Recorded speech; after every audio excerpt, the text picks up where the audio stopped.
السلام عليكم ورحمة الله.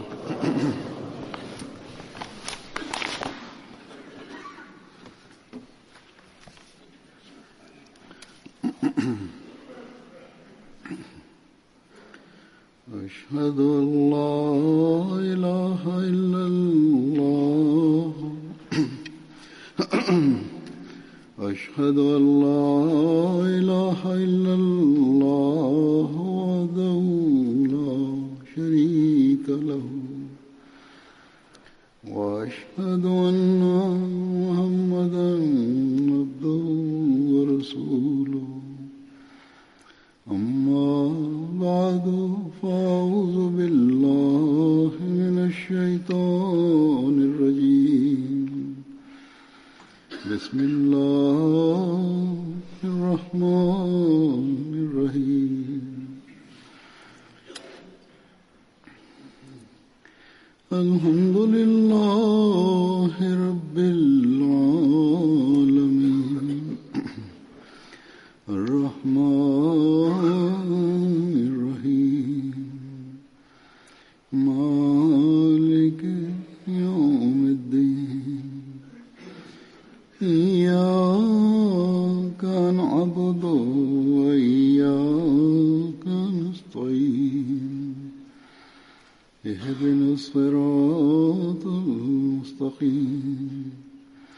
صراط الذين أنعمت عليهم غير المغضوب عليهم ولا الضالين.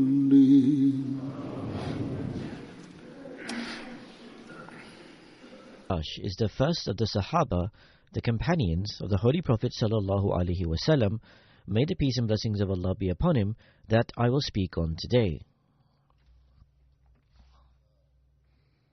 His mother, Umayma bint Abdul Muttalib, was one of the paternal aunts of the Holy Prophet, may the peace and blessings of Allah be upon him.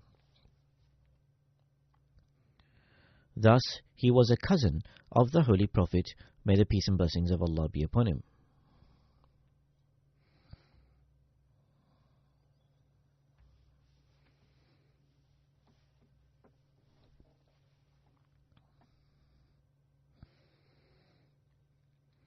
He had accepted Islam prior to the Holy Prophet, may the peace and blessings of Allah be upon him, going into Darul Arqam.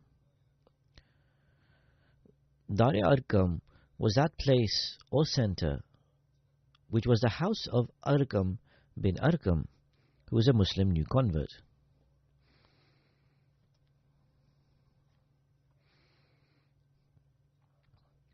Muslims used to gather there. It was situated at the outskirts of Makkah. It was a center for learning the faith and for worship and so on.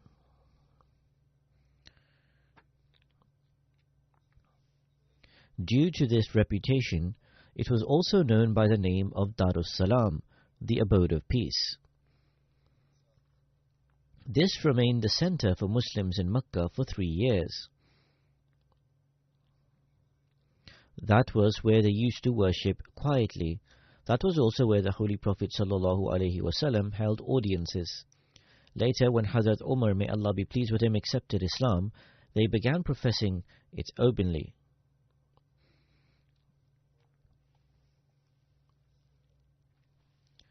It is narrated that Hazrat Umar, may Allah be pleased with him, was the last person to convert to Islam at that center.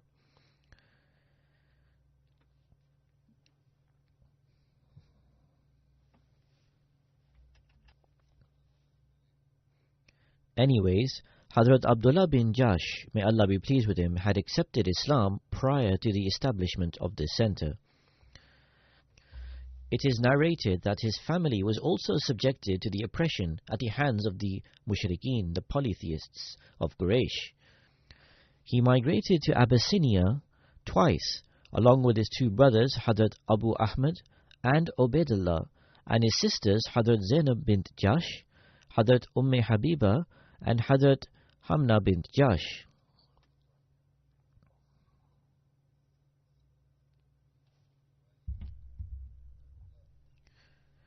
His brother Ubaidullah upon arrival in Abyssinia, had converted to Christianity, and there he died as a Christian.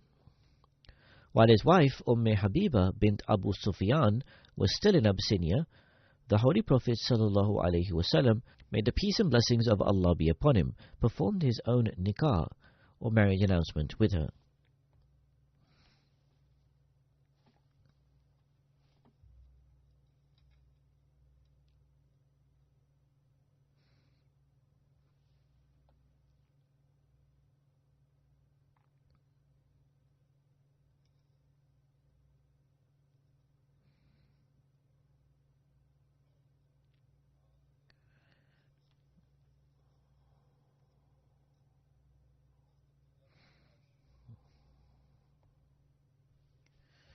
Hazrat Abdullah bin Jahsh, may Allah be pleased with him, prior to his migration to Medina, came to Makkah and took along all the members of his tribe, Banu Ghanam, from among the Dudan, who had converted to Islam, to Medina.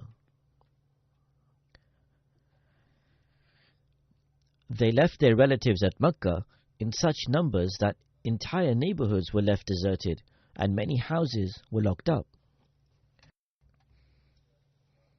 Nowadays, Ahmadis in Pakistan at some places are going through these exact same circumstances. Some villages have been left deserted. Ibn Ishaq states that when Banu Jahsh bin Riyab emigrated from Mecca, Abu Sufyan bin Harb sold his house to Amr bin Alqamah.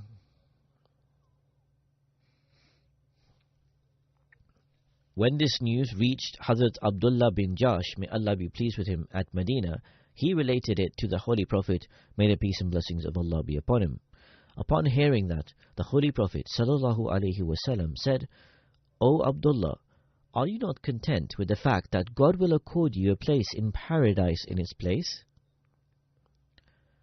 Hazrat Abdullah bin Jahsh, may Allah be pleased with him, said, Yes indeed, O Messenger of Allah, I am content. Upon this, the Holy Prophet ﷺ said, Then those places are for you. He meant that those houses which you vacated, you will be given in replacement a station in the heavens as their substitute. There, palaces will be prepared for you. The Holy Prophet ﷺ sent Hazrat Abdullah bin Jahsh, may Allah be pleased with him, on the expedition to the valley of Nakhla, an account of which is given in books as follows. One day, the Holy Prophet ﷺ, after having performed the Isha, the night prayer, said to Hazrat Abdullah bin Jahsh, may Allah be pleased with him, Come armed with weapons in the morning, as I wish to send you somewhere. Hence, when the Holy Prophet ﷺ completed the Fajr, the early morning prayer, he found Hazrat Abdullah bin Jahsh waiting at his door with his arrow, bow, spear, and shield. The Holy Prophet ﷺ called for Hazrat Ubay bin Ka'b and instructed him to write a letter. After the letter had been written, he called for Hazrat Abdullah bin Jahsh, and whilst giving him the letter, the Holy Prophet ﷺ said that I appoint you as the leader of this expedition. The delegation or expedition which had been formed and sent in his leadership.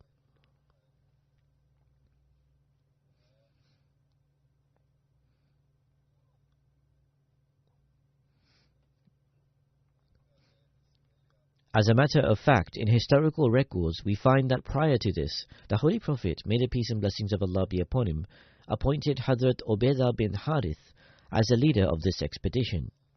However, when he returned home prior to the departure in order to prepare himself, his children came to the Holy Prophet, may the peace and blessings of Allah be upon him, and began to cry.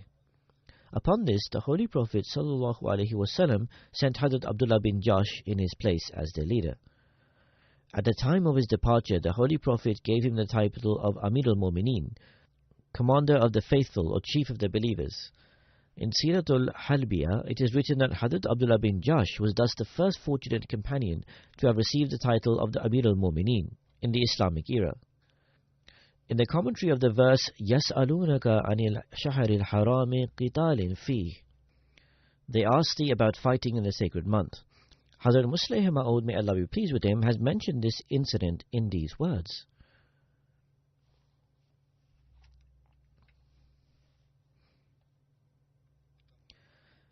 That even after the Holy Prophet ﷺ had migrated from Mecca to Medina, the severity of the enmity of the people of Mecca did not subside.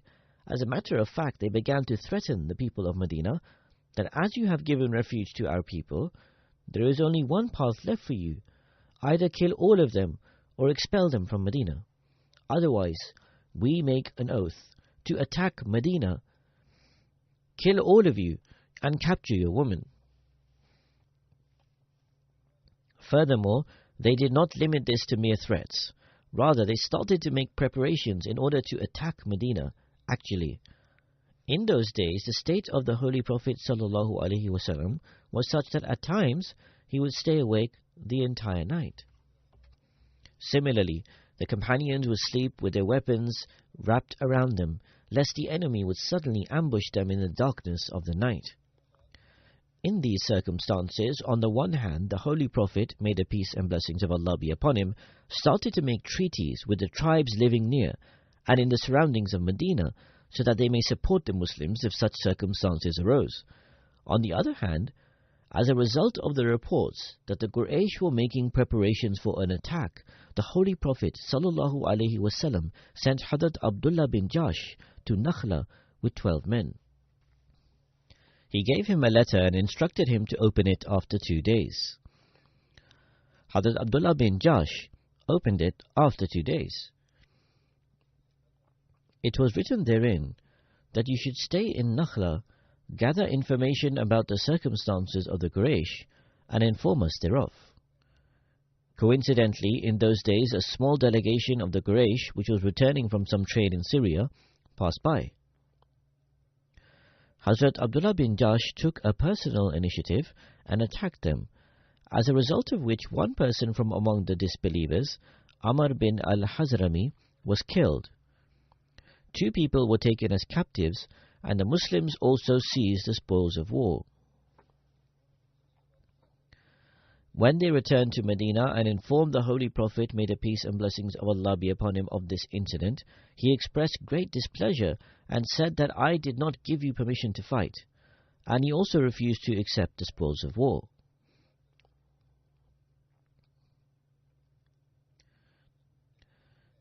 Ibn Jarir has taken the narration of Hazrat Ibn Abbas and written that the mistake Hazrat Abdullah bin Jahsh and his companions made was that they believed that the month of Rajab had not yet commenced, even though the month of Rajab had already commenced.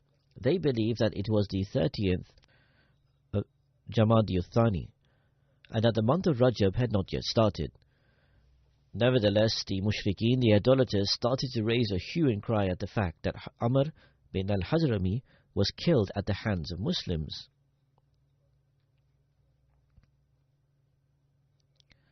They said that the Muslims no longer respected the sanctity of the holy months, in which all forms of war were seized.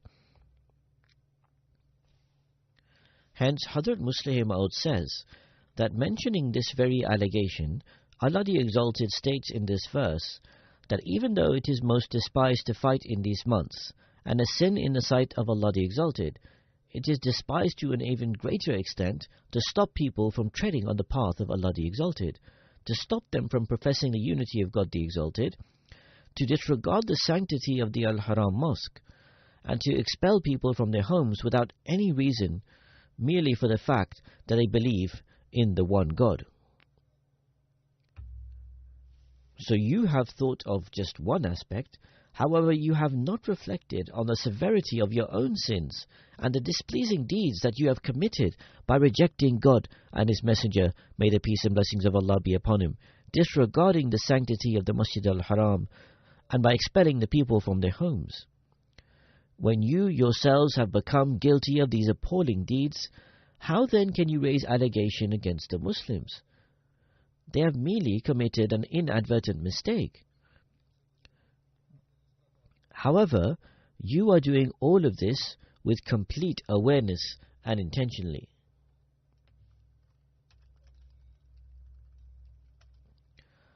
Elaborating on a hadith, a saying of the Holy Prophet ﷺ from Bukhari, Hazrat Sayyid Zainul Abidin Waliullah Shah Sahib has mentioned the positive outcome of the undertakings of the expedition of Hazrat Abdullah bin Jash. Elaborating on this, he has written that the accounts inform us that this expedition was completely successful with regards to the purpose it had been sent out for. By taking captives, they gained concrete and precise information of the schemes and movement of the Quraysh of Makkah. The incident related to the delegation of Hazrami was something on the side and coincidental. The opinions of some historians who have mentioned that some members of this expedition thought of avenging and returning the captured possessions of the Muhajirin, the Muslims who migrated from Makkah to Medina, this is an incorrect opinion. Rather, the primary objective of this expedition was merely to obtain, through this delegation of Hazrami, concrete and precise information of the objective of the expedition under the leadership of Abu Sufyan bin Harb and the schemes of war made by the Quraysh of Makkah.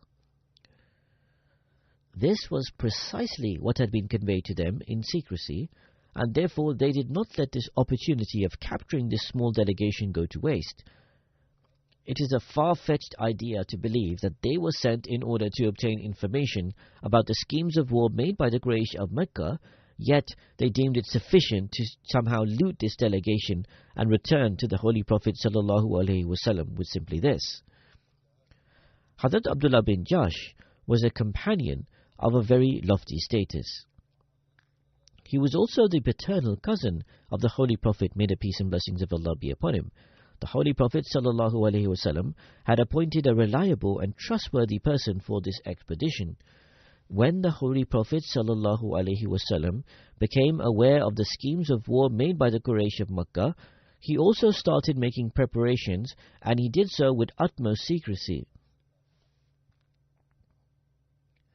He writes that even though in the narrations related to war we find that the Holy Prophet ﷺ expressed displeasure towards Hazrat Abdullah bin Jash and his companions, this displeasure was appropriate and justified, as the expedition created circumstances which could have been the cause of discord.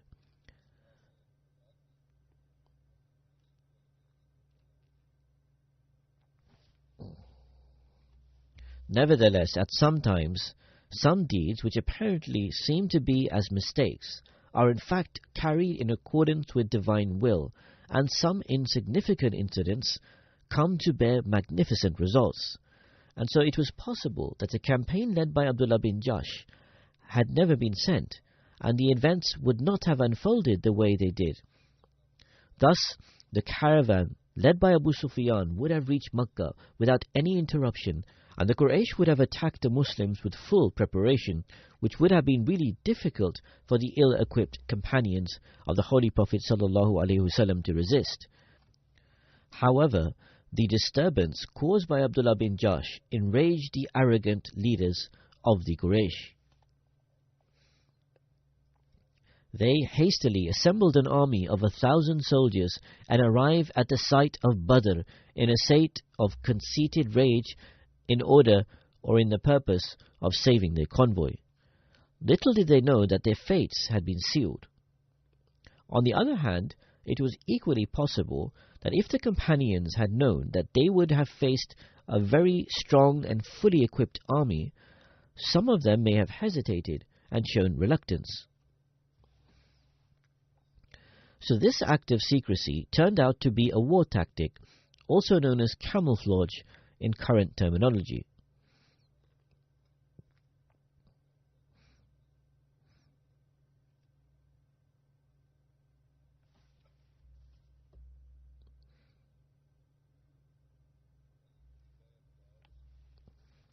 It is written in history that the love of Allah the Almighty and His Messenger had made the companions oblivious to all material desires. Their only wish was to sacrifice their lives in Allah's cause. So his desire was fulfilled, and he became distinguished as Al-Mujadda'u Fillah, the one who has lost his ear in Allah's cause.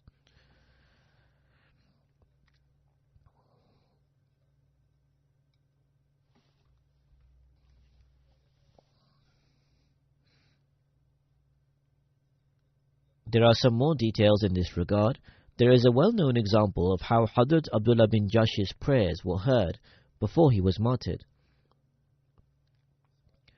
Ishaq bin Sa'd bin Abi Waqas relates with reference to his father that on the day of the battle of Uhud, his father requested Abdullah bin Jash to come to one side in order to pray together. First, Sa'd prayed that, O Allah, when I meet and confront the enemy tomorrow, let me face someone who is fierce in attack and commands great aura. Let me fight him and let me kill him for your sake. Let me seize his weapons. Upon this, Hazrat Abdullah bin Jash said, Ameen. May your prayers be accepted by Allah. After this, Hazrat Abdullah bin Jash prayed, O Allah, when I meet the enemy tomorrow, let me face someone who is fierce in attack and commands great aura. Let me kill him, and let him overcome me and kill me, and cut off my ears and nose. When I come before you, you ask me, O Abdullah, why have your nose and ears been cut off? And I should answer, O Allah, they were severed in your way and in your Prophet's way, and you will say that I speak the truth. Hazrat Sa'd says that Abdullah bin Jash's prayers was better than mine, because towards the end of the day I saw that his nose and ears were hanging by a thread, meaning that they had been severed and were sewn together. This was a cruel practice used by the infidels. Even today, some extremist Muslims are indulging in this practice in Islam's name. Hazrat Muttalib bin Abdullah bin Hattab narrates that the Holy Prophet ﷺ stayed near a place, Sheikhain, near to Medina, on his way to Uhud.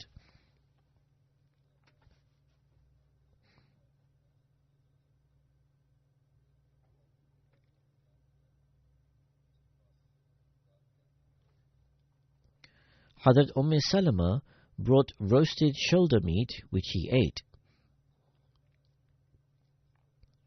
Then she brought something called nabiz. The Holy Prophet ﷺ drank it. I believe it is something similar to harira, which is a warm drink mixed with various ingredients and water. Someone took the cup of nabiz and drank from it, and then Abdullah bin Jash took the cup and finished it. Another man asked for a sip, saying, Do you know where you will be tomorrow morning? Abdullah bin Jash said, Yes, I would like to see my Lord in a quenched and fully satiated state rather than that of thirst.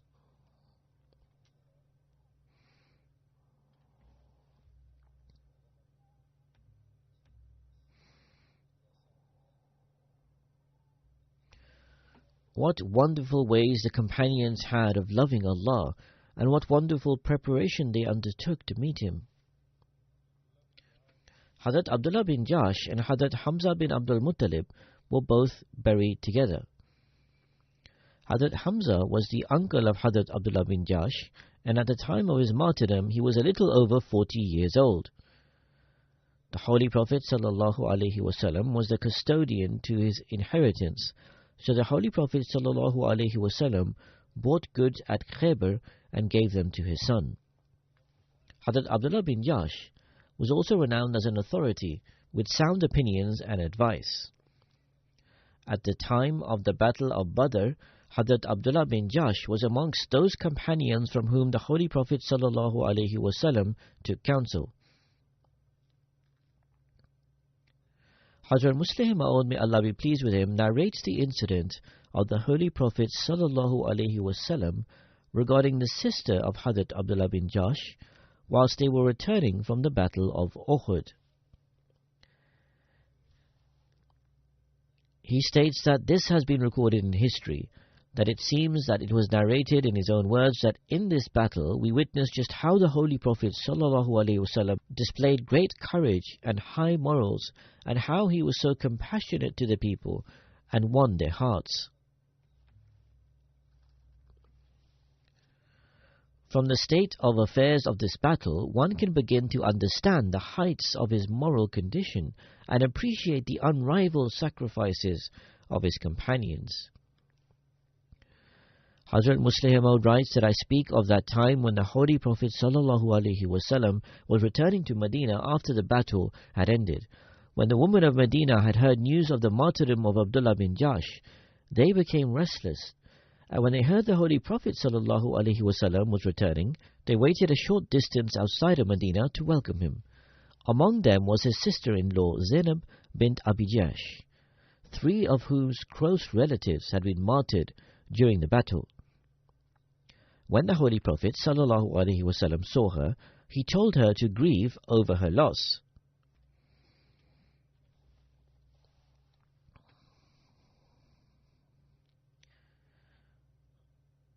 So this is an Arabic idiom which means that I am informing you of the death of your relative. Zainab bint Jahsh replied, O Messenger of Allah, who shall I mourn over? The Holy Prophet ﷺ answered, Your uncle Hamza has been martyred. Upon hearing this, Hazrat Zainab said, Inna lillahi wa inna ilayhi raji'un. Surely to Allah we belong and to Him we shall return. And then said, May Allah elevate him in status. What a wonderful demise he had. Then the Holy Prophet ﷺ said, Now grieve over another loss. Hazrat Zainab replied, O Messenger of Allah, who shall I grieve over? He answered, Your brother Abdullah bin Jahsh has been martyred. Zainab again said, Inna lillahi wa inna ilayhi raji'un. Alhamdulillah, all praise belongs to Allah. What a wonderful demise he had. Then the Holy Prophet ﷺ said, Now grieve over another loss. Hazrat Zainab replied, O Messenger of Allah, who shall I grieve over? He answered, Your husband was also martyred. When she heard this, tears fell from Hazrat Zainab's eyes, and she replied, Woe unto me! The Holy Prophet ﷺ then said, See how strong the bond is between a woman and her husband. When I informed Zainab of the death of her uncle, she said, Inna lillahi wa inna ilayhi raji'un. When I informed her of the death of her brother, she again said, Inna lillahi wa inna ilayhi raji'un. But when I informed her of the death of her husband, she heaved a sigh and said, Woe unto me, and was unable to hold her tears with all the grief.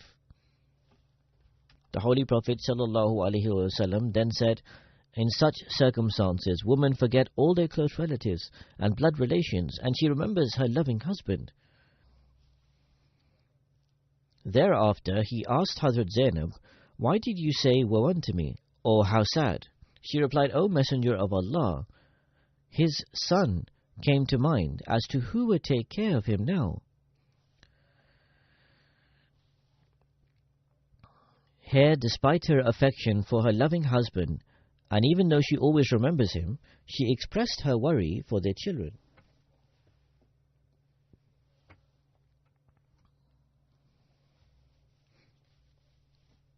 This is a lesson for men and women today, that you should become loving husbands, and women should become such mothers who care about their children.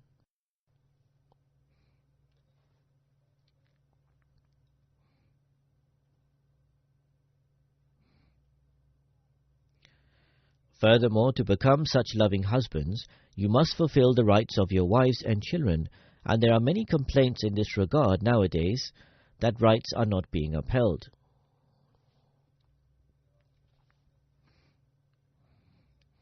How beautiful is the statement of the Holy Prophet ﷺ.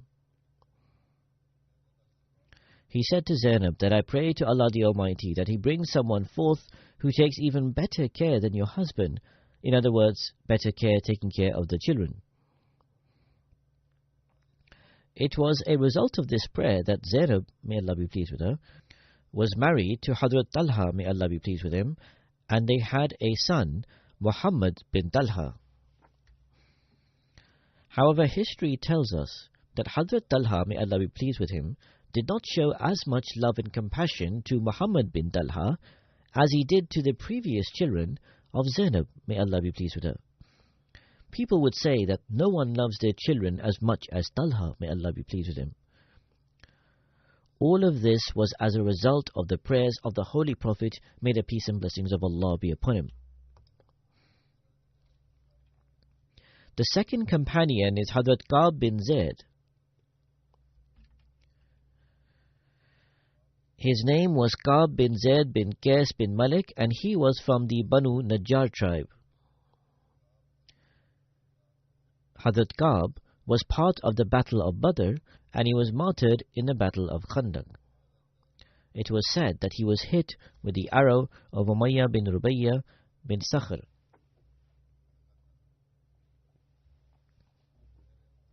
He was from the companions of Bir Mauna, where all the other companions were killed. However, he was the sole survivor. Bir Mauna is where the Holy Prophet ﷺ, on the request of a tribe,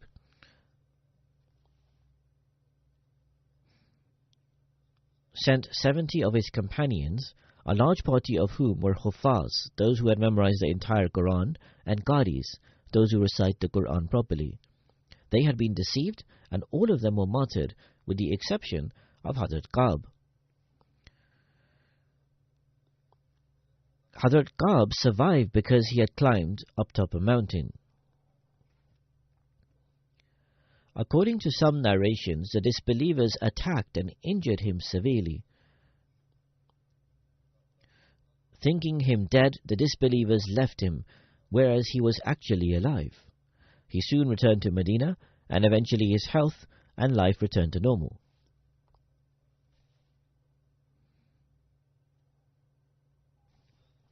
The third companion is Hazrat Saleh Shukran. His name was Saleh, and his title was Shukran, and he was known by this appellation. Hazrat Saleh Shukran was a Habshi, Abyssinian slave of Hazrat Abdullah bin Auf. The Holy Prophet ﷺ preferred him to help serve and purchased him from Hazrat Abdullah. Other narrations say that Hazrat Abdul Rahman bin Auf handed him over without recompense.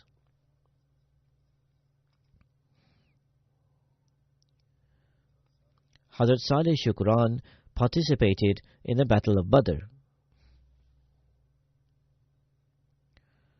Because he was not free and was in servitude, hence the Holy Prophet ﷺ had not allocated a share to him. The Holy Prophet ﷺ appointed Hazrat Saleh Shukran as the overseer of the prisoners. The prisoners he oversaw would themselves give remuneration, and so Hazrat Shukran received even more from the spoils of war. Although he did not have a share allocated from the spoils of war, however, due to this responsibility, he received even more spoils of war. After the Battle of Badr, the Holy Prophet ﷺ set him free. Hazrat Jafir bin Muhammad Sadiq says that Hazrat Shukran was from amongst the Ahl Sufa. They always remained sitting at the door of the Holy Prophet ﷺ. Hazrat Shukran had the honor of taking part in the ghusl, the washing ritual of the deceased body in Islam, and the burial of the Holy Prophet ﷺ. Hazrat Ibn Abbas says that the Holy Prophet ﷺ was given ghusl with his clothes on. Hazrat Ali, Hazrat Fazl bin Abbas, Hazrat Kusum bin Abbas, and Hazrat Shukran and Hazrat Owais bin Kholi entered the burial area of the Holy Prophet ﷺ. Hazrat Shukran says about this that I swear by God, I laid a velvet garment under the grave of the Holy Prophet ﷺ. According to a tradition of Sahih Muslim, it was a red velvet garment.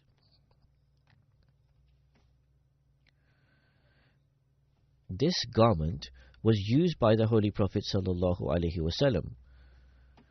And so Hazrat Shukran relates that I did not wish for anyone else to use this garment after the Holy Prophet ﷺ's passing, because the Holy Prophet ﷺ would use this garment himself and would lay it out. At the Battle of Muraisi, the wealth, weapons, livestock, and so on that were obtained from the camps, in relation to these, Hazrat Shukran was made overseer of all of this.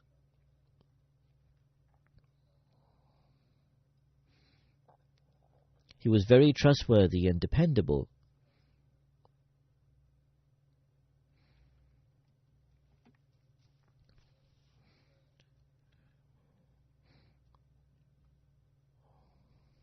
It is mentioned that Hazrat Umar, may Allah be pleased with him, sent Hazrat Abdul Rahman, son of Hazrat Shukran, towards Hazrat Abu Musa Ashari. Hazrat Umar, may Allah be pleased with him, wrote that, I send you a pious man, Abdul Rahman, son of Salih Shukran, who was a freed slave of the Holy Prophet sallallahu alaihi wasallam. Treat him considering the status the Holy Prophet sallallahu alaihi wasallam gave to his father. This was the status given to slaves by Islam. Islam not only granted freedom to slaves, but in fact also gave respect and dignity to their children.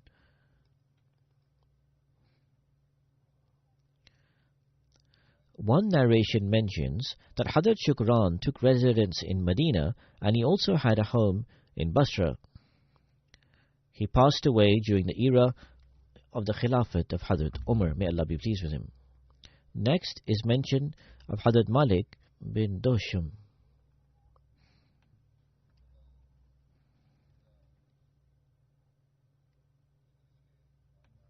He was from the Khizraj tribe of Banu Ghanam bin Auf. He had a daughter named Furaya. The scholars dispute whether Hazrat Malik bin Dosham took part in the Bayt Uqba or not. According to Ibn Ishaq and Musa bin Utbah, he did take part.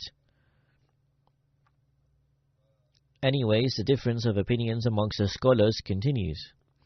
Hazrat Malik took part in the battle of Badr and Khandaq and all other battles after, along with the Holy Prophet sallallahu alaihi wasallam.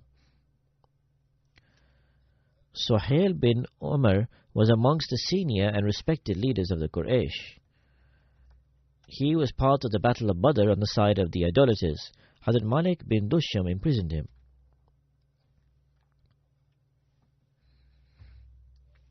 The traditions mention that Amir bin Saad narrates from his father, Hazrat Saad bin Abi Waqas, that on the day of the battle of Badr, I fired an arrow at Suhail bin Umar, which pierced his arteries. I followed the trail of blood, and I saw that Hazrat Malik bin Dosham was holding him by the hair on his forehead. I said, this is my prisoner, as I fired the arrow at him. However, Hazrat Malik said that this is my prisoner, as I have seized him. They both took Suhail before the Holy Prophet sallallahu alaihi wasallam, who took Suhail from both of them.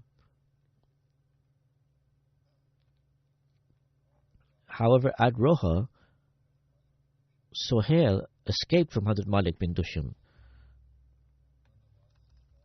Loudly, Hazrat Malik called out among the people and set out to find him. The Holy Prophet sallallahu alaihi wasallam said that whoever finds him should kill him. They had come for war and to fight the Muslims. He was a prisoner and had escaped, and so there was a threat of danger resurfacing. In any case, this instruction was for a prisoner of war. However, he was destined to be spared. Suhail bin Amr was in the end found by the Holy Prophet ﷺ rather than being found by anyone else. When the Holy Prophet found him, he did not kill him. But if he had been found by any other companions, he would have been killed. However, because he was found by the Holy Prophet ﷺ, he did not kill him. This is his blessed example, which is also a rebuttal to those unjust people who allege that the Holy Prophet ﷺ was cruel and shed blood. Despite ordaining the death penalty, when he came upon the said individual, he did not kill him.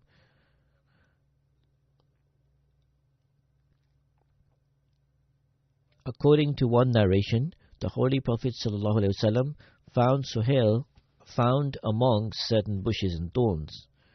He instructed to tie him up, and so his hands were tied with his neck.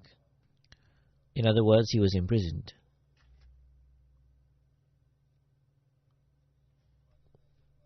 There is a hadith in Sahih Bukhari narrated by Hazrat Utban bin Malik, who was among those Ansari companions who fought in the Battle of Badr. in which he stated that he went to see the Holy Prophet ﷺ and said, Ya Rasulullah, O Messenger of Allah, my eyesight has weakened significantly. I usually lead the prayers for my people. When it rains heavily, the path between my place of residence and the mosque becomes flooded, and I cannot lead the prayers in the mosque. It is my wish, O Messenger of Allah, that you come to my home and offer your prayers here, after which I will turn my house into a mosque. The Holy Prophet ﷺ replied, Inshallah, God willing, I will come. He then said, one morning the Holy Prophet ﷺ and Hazrat Abu Bakr, may Allah be pleased with him, came to my home after sunrise. Upon reaching the door, the Holy Prophet ﷺ requested permission to enter. I gave them permission to enter. When the Holy Prophet ﷺ entered the home, he did not sit down. Rather, he asked, which part of the house do you wish for me to offer the prayers?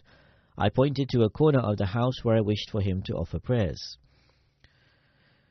The Holy Prophet ﷺ stood up for prayer and said, Allahu Akbar.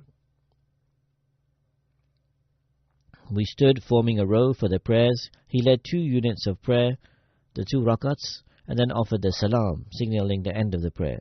The narrator then says, I offered him khazira, a dish prepared from meat and flour or bread, and due to this the Holy Prophet ﷺ stayed a while longer.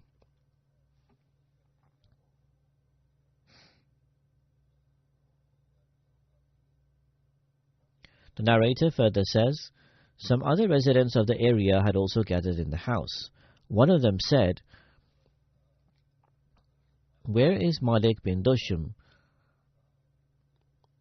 One of them replied, he is a hypocrite and has no love for Allah nor His Messenger. As he lived nearby, perhaps he said this because he did not attend the gathering. Upon this, the Holy Prophet ﷺ said, do not say this. Do you not see that he professes the Islamic creed of La ilaha illallah in the hope of attaining the pleasure of God? The one who said aforementioned statement said, God and His Messenger know best. He then said, we only said this to draw the attention of the hypocrites and out of compassion for them. Perhaps due to their kind nature, they wished to spread the message to the hypocrites, and through this they would bring them closer to Islam. They would show compassion, and owing to this, a misunderstanding developed within some of the companions. The Holy Prophet ﷺ then said, verily, God Almighty will forbid the fire to touch that individual who declares La ilaha illallah on the condition that it is pronounced keeping the pleasure of God in mind. This is the response to all the so-called scholars who brandish the edict of kufr, disbelief, and with regards to Ahmadis they commit atrocities. It is these fatwas, these edicts of these so-called scholars that have destroyed the peace within the Muslim countries.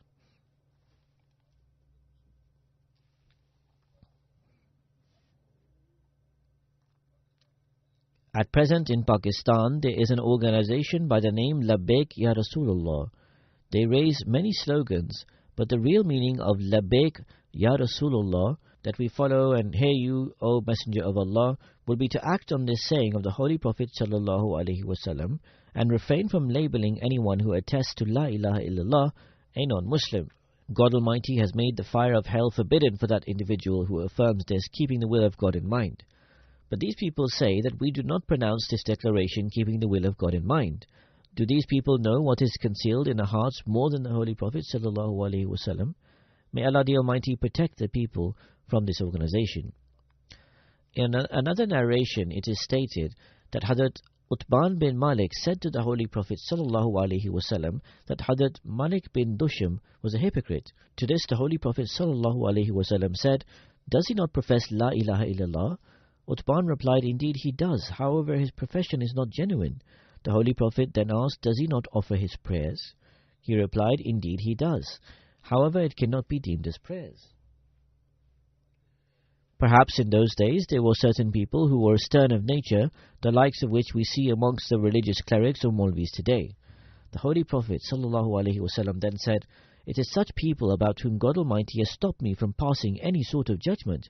Only God Almighty knows what is concealed in the hearts. So God Almighty stopped the Holy Prophet ﷺ from passing any judgment about this. However, these scholars seem to have a license to commit all sorts of atrocities in the name of God, especially the clerics of Pakistan. Hazrat Anas bin Malik relates that Hazrat Malik bin Dusham was slandered in front of the Holy Prophet ﷺ, who then said, La tusubu ashabi, do not insult and malign my companions.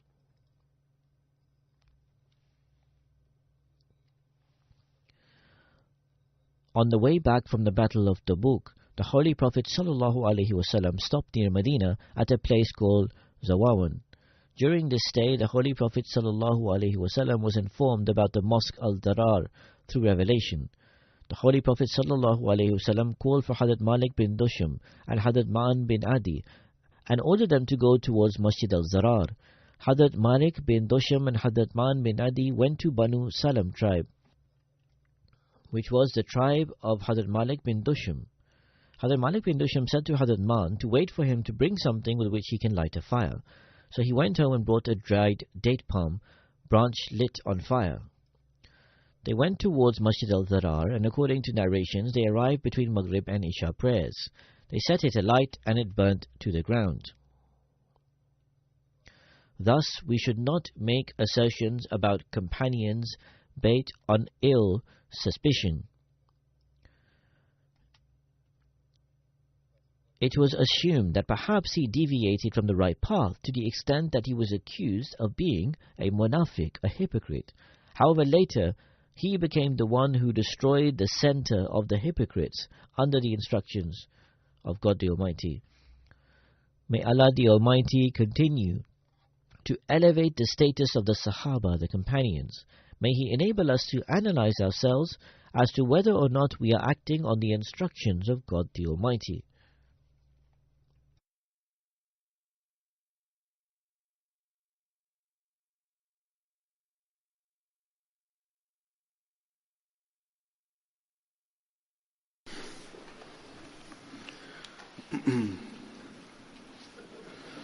Alhamdulillah,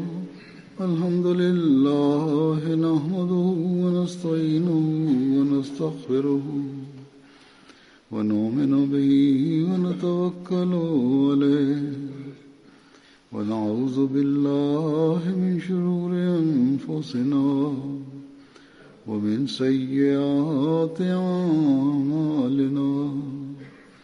من يهده الله فلا مضل له ومن يضلل فلا هادي له ونشهد أن لا إله إلا الله ونشهد أن محمدا عبده ورسوله عباد الله رحمكم الله إن الله يأمر بالعدل والإحسان وإيتاء ذي القربى وينهى عن الفحشاء والمنكر والبغي يعظكم لعلكم تذكرون اذكروا الله يذكركم وادعوه يستجب لكم ولذكر الله